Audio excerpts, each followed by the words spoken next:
Welcome back to our channel. 7ാം ക്ലാസ്സിലെ social സയൻസിലെ പുതിയൊരു പാഠഭാഗത്തിലേക്ക് എല്ലാ കൂട്ടുകാർക്കും സ്വാഗതം. നമ്മൾ ഇന്ന് നോക്കാൻ പോകുന്നത് 11ാമത്തെ പാഠഭാഗമായ വിവേചനത്തിനെതിരെ എന്നുള്ള പാഠഭാഗമാണ്. ഓക്കെ, ഇവിടെ നെൽസൺ മണ്ടേലയുടെ വിക്ടോറിയ വിചാരണയിലെ കുറച്ച് ഭാഗങ്ങൾ തന്നിട്ടുണ്ട്. നമുക്ക് വായിച്ചു നോക്കാം.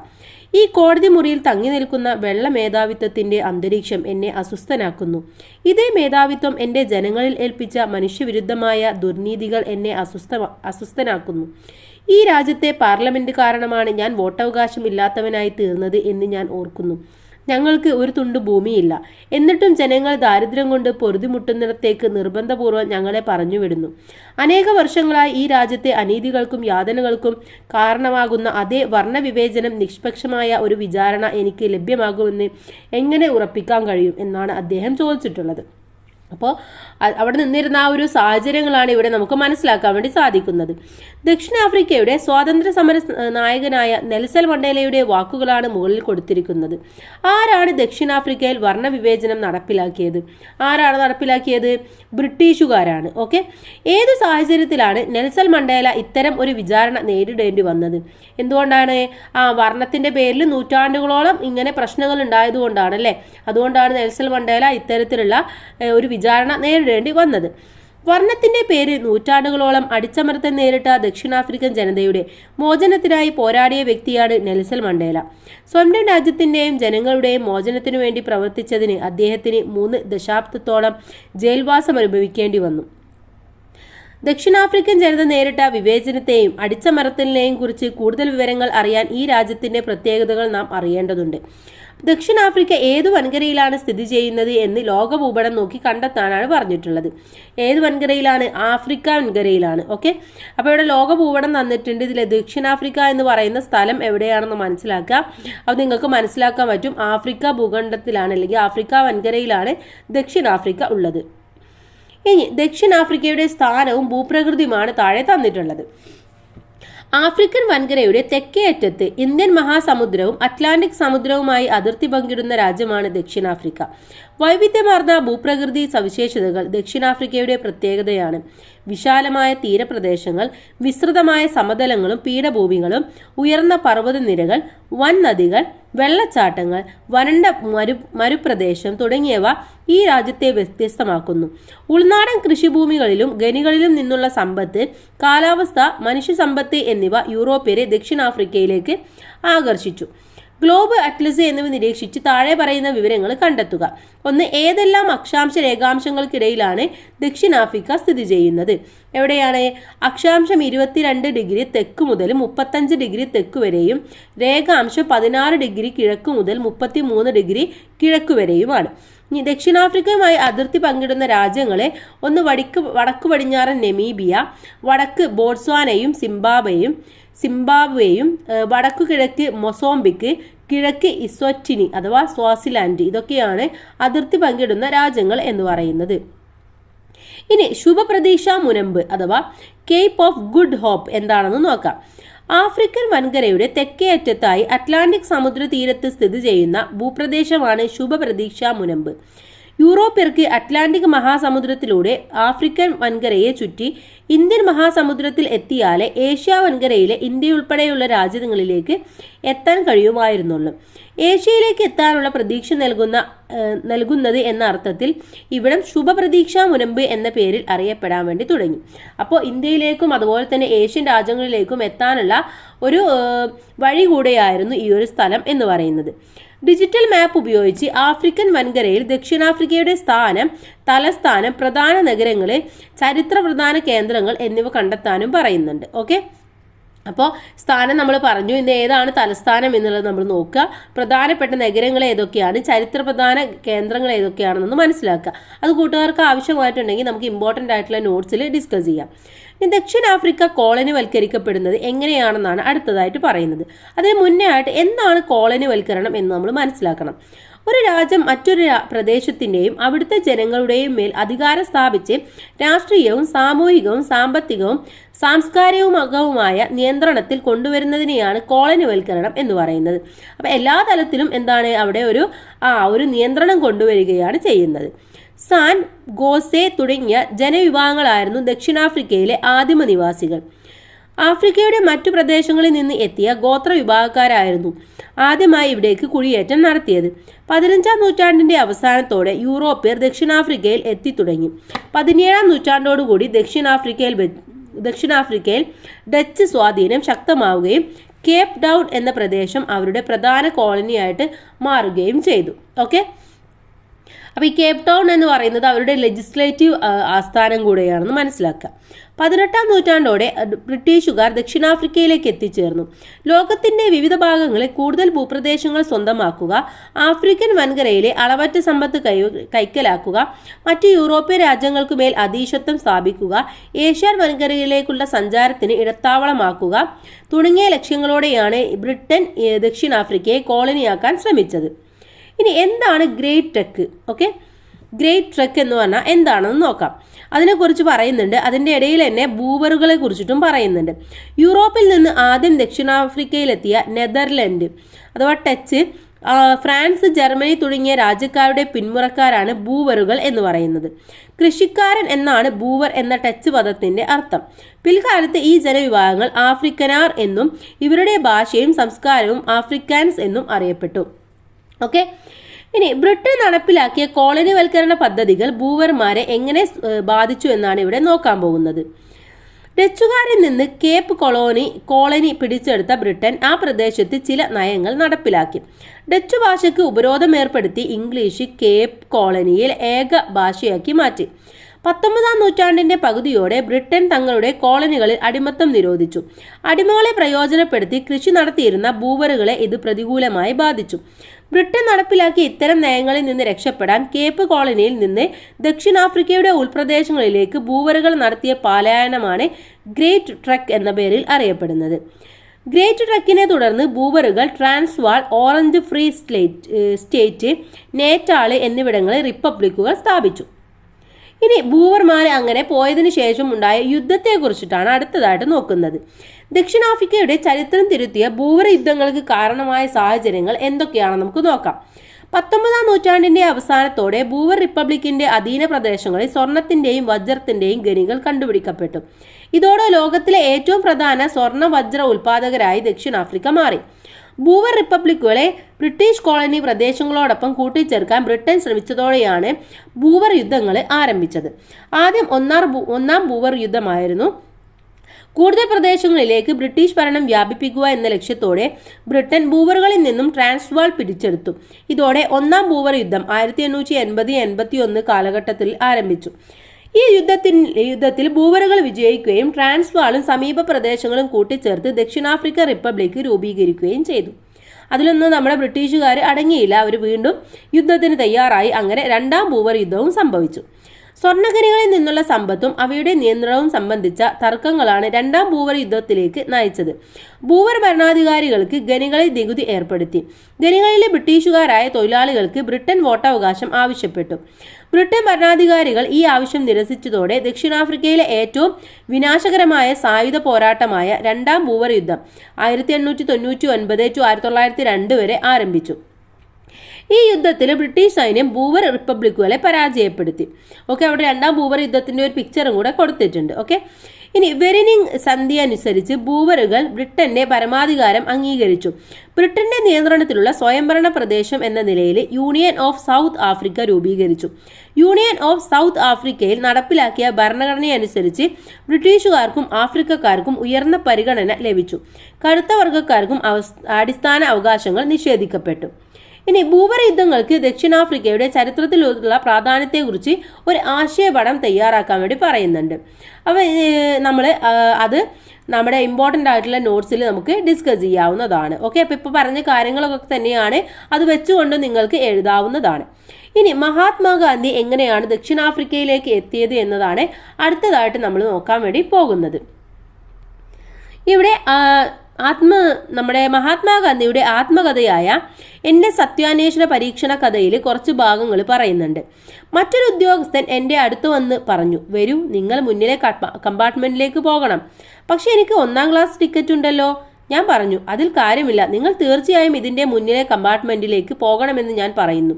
അയാൾ പ്രതികരിച്ചു, ഡർബാനിൽ വെച്ച് ഈ കമ്പാർട്ട്മെന്റിൽ യാത്ര ചെയ്യാൻ എന്നെ അനുവദിച്ചതാണെന്നും ഇതിൽ തന്നെ എനിക്ക് പോകണമെന്നും ഞാൻ നിങ്ങളോട് പറയുന്നു. സാധ്യമല്ല, നിങ്ങൾക്ക് അതിൽ പോകാനാവില്ല.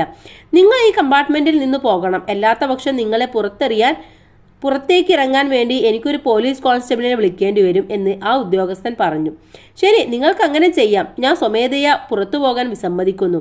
പോലീസുകാരൻ വന്നു. അയാൾ കൈക്കുപിടിച്ച് എന്നെ പുറത്തേക്ക് തള്ളി. എൻ്റെ സാധനങ്ങളും പുറത്തേക്കെറിഞ്ഞു.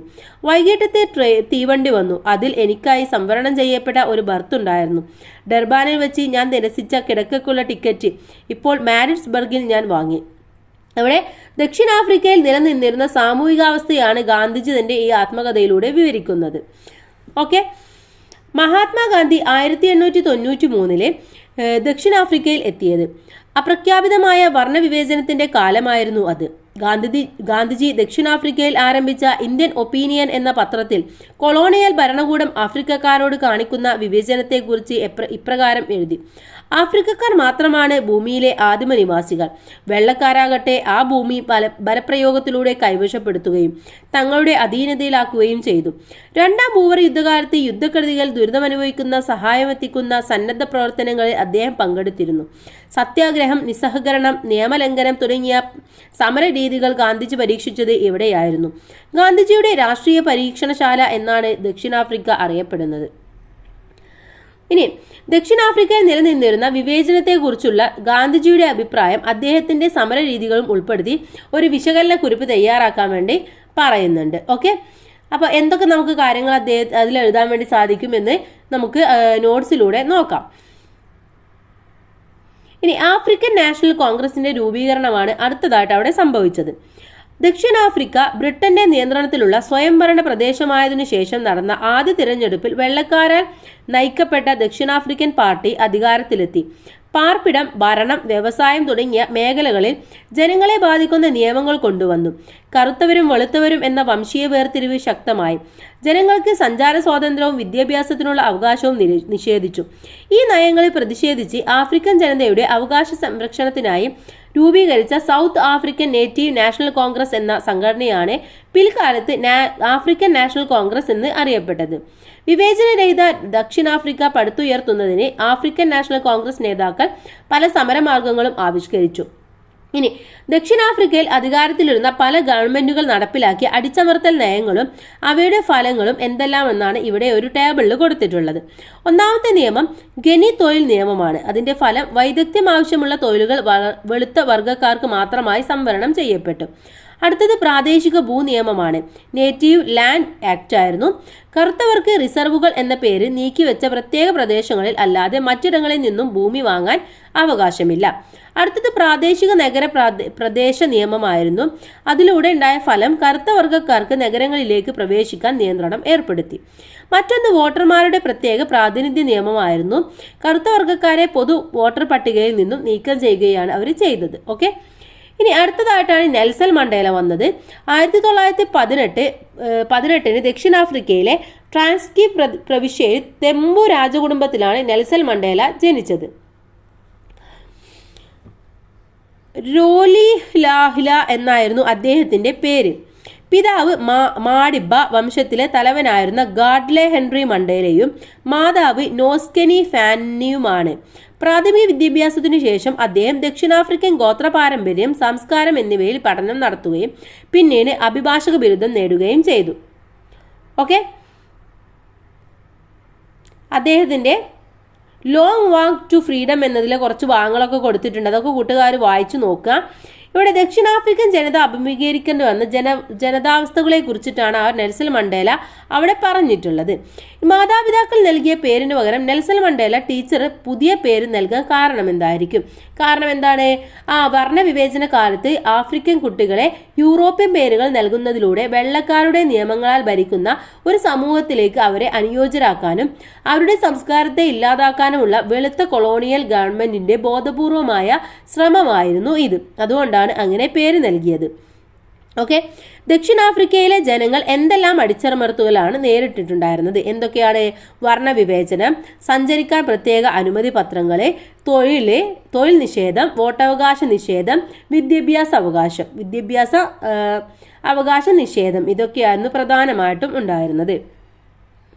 കോളനിവൽക്കരണത്തിൽ നിന്നും വർണ്ണവിവേചനത്തിൽ നിന്നും തദ്ദേശീയ ജനതയെ മോചിപ്പിക്കേണ്ടതിന്റെ ആവശ്യകത ബോധ്യപ്പെട്ട നെൽസൺ മണ്ടേല തന്റെ നാടിന്റെയും ജനങ്ങളുടെയും വിമോചനത്തിനായി അക്ഷീണം പ്രയത്നിച്ചു.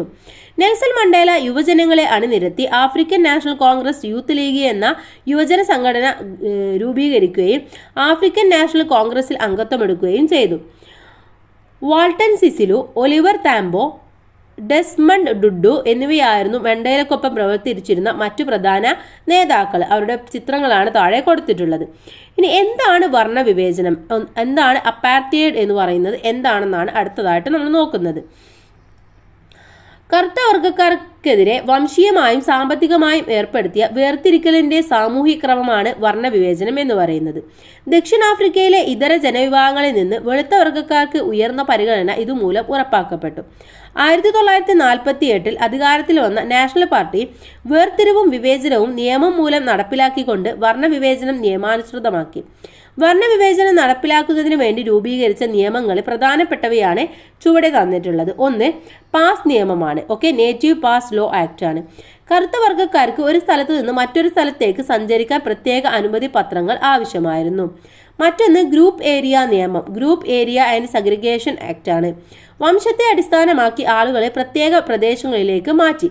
ഈ വ്യവസ്ഥ മഹാവർണ്ണ വിവേചനം എന്ന് അറിയപ്പെട്ടു. അടുത്തത് ജനസംഖ്യാ രജിസ്ട്രേഷൻ നിയമമാണ്. 18 വയസ്സ് കഴിഞ്ഞ എല്ലാവർക്കും അവരുടെ വംശത്തെ വ്യക്തമാക്കുന്ന തിരിച്ചറിയൽ കാർഡ് നിർബന്ധമാക്കി. മറ്റൊന്ന് ബൻഡു അധികാര നിയമമാണ്. Homeland system Bantu authorities act. കറുത്തവർ പ്രത്യേക സ്വയംഭരണ പ്രദേശങ്ങളിലെ പൗരരായി മാറുകയും അവർക്ക് ദക്ഷിണാഫ്രിക്കൻ പൗരത്വം നഷ്ടപ്പെടുകയും ചെയ്തു. മറ്റൊന്ന് പ്രത്യേക സൗകര്യ സംവരണ നിയമമാണ്. മൈതാനങ്ങൾ, ബീച്ചുകൾ, ബസ്, ആശുപത്രി, സ്കൂളുകൾ, പാർക്ക് തുടങ്ങിയ പൊതു ഇടങ്ങളിൽ സൂചനാ ഫലകമായി സ്ഥാപിച്ചു. മറ്റൊന്ന് ബൻഡു വിദ്യാഭ്യാസ നിയമമാണ്. കറുത്ത വർഗ്ഗക്കാർക്ക് പരമ്പരാഗത രീതിയിലുള്ള വിദ്യാഭ്യാസത്തിന് മാത്രം അവകാശം നൽകി. ഇതൊക്കെ അന്ന് ഉണ്ടായിരുന്ന കാര്യങ്ങളാണ്.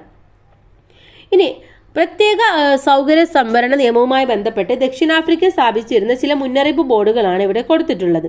എന്താണ്? വെള്ളക്കാരല്ലാതെ പുരുഷന്മാർക്ക് മാത്രം പ്രവേശനം. ഇനി യൂറോപ്യൻ കുട്ടികൾക്ക് മാത്രമുള്ള കളിസ്ഥലം. ഇതൊക്കെ അന്ന് കൊണ്ടുവന്നിട്ടുള്ള കാര്യങ്ങളാണ്. അതുപോലെ വെളുത്ത വർഗ്ഗക്കാർക്ക് മാത്രം പ്രവേശനം. ഈ പൊതുസ്ഥലവും സൗകര്യങ്ങളും വെളുത്ത വർഗ്ഗക്കാർക്ക് മാത്രമായി പരിമിതപ്പെട്ടിരിക്കുന്നു. മുന്നറിയിപ്പ് തദ്ദേശീയരെ സൂക്ഷിക്കുക. ഡർബൻ തീര നിയമം സെക്ഷൻ 37 പ്രകാരം ഡർബൻ കടൽ തീരം വെളുത്ത വർഗ്ഗക്കാർ മാത്രമേ ഉപയോഗിക്കാൻ പാടുള്ളൂ. ഇത്തരത്തിലുള്ള വർണ്ണവിവേചനത്തിലുള്ള ബോർഡുകളായിരുന്നു അന്ന് അവിടെ സ്ഥാപിച്ചിട്ടുണ്ടായിരുന്നത്. കറുത്ത വർഗ്ഗക്കാർ സ്വന്തം നാട്ടിൽ അനുഭവിക്കേണ്ടി വന്ന മനുഷ്യാവകാശ ലംഘനങ്ങളുടെ തീവ്രതയാണ് ഈ മുന്നറിയിപ്പ് ബോർഡുകൾ സൂചിപ്പിക്കുന്നത്. ഇത്തരം മനുഷ്യരഹിതമായ നിയമങ്ങൾ നടപ്പിലാക്കിയതോടെ ദക്ഷിണാഫ്രിക്കയുടെ ഉടമകളായിരുന്ന ജനങ്ങൾ വോട്ടവകാശമില്ലാത്തവരും ഭരണാവകാശവും വിദ്യാഭ്യാസവും നിഷേധിക്കപ്പെട്ടവരുമായിട്ട് തീരുകയാണ് ചെയ്തത്. അങ്ങനെ ഈ ഒരു വർണ്ണവിവേചനം ജനങ്ങൾക്ക് നേരിട്ട ബുദ്ധിമുട്ടുകൾ റോൾ പ്ലേ ആയിട്ട് അവതരിപ്പിക്കാൻ വേണ്ടി പറയുന്നുണ്ട്. സിമ്പിളായിട്ട് നിങ്ങൾക്ക് അവതരിപ്പിക്കാം അല്ലേ. എന്നാൽ അങ്ങോട്ട് കറുത്ത വർഗ്ഗക്കാർ പോകുമ്പോൾ ഈ ഇത് കാണുന്നു, അപ്പോൾ അവർ തിരിച്ചു പോരുന്നു, അല്ലെങ്കിൽ അവരെ അറിയാതെ പോകുന്ന സ്ഥലങ്ങളിൽ അവർ ശിക്ഷ അനുഭവിക്കേണ്ടി വരുന്നതൊക്കെ നിങ്ങൾക്ക് ക്ലാസ്സിൽ അവതരിപ്പിക്കാം. ഇനി ദക്ഷിണാഫ്രിക്കയിലെ സ്വാതന്ത്ര്യ സമരത്തെ കുറിച്ചാണ് പറയുന്നത്. അപ്പൊ ഇങ്ങനെയായിരുന്നു അവിടെ ഉണ്ടായിരുന്ന സാഹചര്യം എന്ന് പറയുന്നത്. ഇനി എങ്ങനെയാണ് അവിടെ സ്വാതന്ത്ര്യ സമരം നേരിട്ടത് അല്ലെങ്കിൽ എങ്ങനെയാണ് നടപ്പിലാക്കിയത് എന്നതാണ് അടുത്തതായിട്ട് നമ്മൾ നോക്കുന്നത്. കോളനിവൽക്കരണവും വർണ്ണവിവേചനവും ദക്ഷിണാഫ്രിക്കയിലെ ജനജീവിതത്തെ പ്രതികൂലമായി ബാധിച്ചു. ദക്ഷിണാഫ്രിക്കയിലെ കറുത്ത വർഗ്ഗക്കാർ രാഷ്ട്രീയമായി, സാമ്പത്തികമായി, സാംസ്കാരികമായി തകർച്ച നേരിട്ടു. ദേശീയ സമ്പദ് വ്യവസ്ഥ ദ്രുതഗതിയിൽ വളർന്നെങ്കിലും തദ്ദേശീയ ജനത അടിസ്ഥാന സൗകര്യങ്ങൾക്ക് പോലും ബുദ്ധിമുട്ടി. ഇത്തരം വിവേചനങ്ങൾക്കും അടിച്ചമർത്തലുകൾക്കുമെതിരെ ദക്ഷിണാഫ്രിക്കൻ ജനത നടത്തിയ ചില പ്രധാന സമരങ്ങൾ ഏതെല്ലാം എന്ന് നോക്കാം. ഒന്ന്, നെൽസൺ മണ്ടേലയുടെ നേതൃത്വത്തിൽ ആഫ്രിക്കൻ നാഷണൽ കോൺഗ്രസ് കറുത്ത വർഗ്ഗക്കാരുടെ മോചനത്തിനായി രാജ്യവ്യാപക പ്രക്ഷോഭങ്ങൾ ആരംഭിച്ചു. ആദ്യകാല പ്രക്ഷോഭങ്ങൾ തികച്ചും സമാധാനപരമായ നിയമലംഘന സമരങ്ങളായിരുന്നു. അപ്പോൾ അതാണ് ആ ഒരു ചിത്രത്തിൽ കാണുന്നത്. ദക്ഷിണാഫ്രിക്കൻ ഇന്ത്യൻ കോൺഗ്രസിന്റെയും ആഫ്രിക്കൻ നാഷണൽ കോൺഗ്രസിന്റെയും ആഹ്വാനമനുസരിച്ച് ഫാക്ടറി തൊഴിലാളികളെ, ഓഫീസ് ജീവനക്കാരെ, അധ്യാപകരെ, വിദ്യാർത്ഥികളെ തുടങ്ങി വിവിധ വിഭാഗം ജനങ്ങൾ സമരങ്ങളിൽ ഒത്തുചേർന്നു. പാസ് നിയമങ്ങൾ, നിരോധനാജ്ഞ എന്നിവയെ ചോദ്യം ചെയ്ത പ്രതിഷേധക്കാരെ അറസ്റ്റ് ചെയ്ത് തടവിലാക്കി. 1956 രാജ്യദ്രോഹം കുറ്റം ചുമത്തി നെൽസൺ മണ്ടേലയെ വീണ്ടും അറസ്റ്റ് ചെയ്തു. നീണ്ടകാലത്തെ വിചാരണയ്ക്ക് ശേഷം അദ്ദേഹം കുറ്റവിമുക്തനാവുകയാണ് ചെയ്തത്. ഇനിയുടെ ആഫ്രിക്കൻ വർഷൻ എന്ന് പറയുന്നുണ്ട്. ആഫ്രിക്കൻ രാജ്യങ്ങളുടെ സ്വാതന്ത്ര്യ സമര ചരിത്രത്തിൽ വളരെ പ്രാധാന്യമർഹിക്കുന്ന വർഷമാണ് 1960 എന്ന് പറയുന്നത്. ഓക്കെ, 17 ആഫ്രിക്കൻ രാജ്യങ്ങൾക്ക് സ്വാതന്ത്ര്യം ലഭിച്ച ഈ വർഷത്തിന് ദക്ഷിണാഫ്രിക്കയുടെ ചരിത്രത്തിലും വളരെ പ്രാധാന്യമുണ്ട്.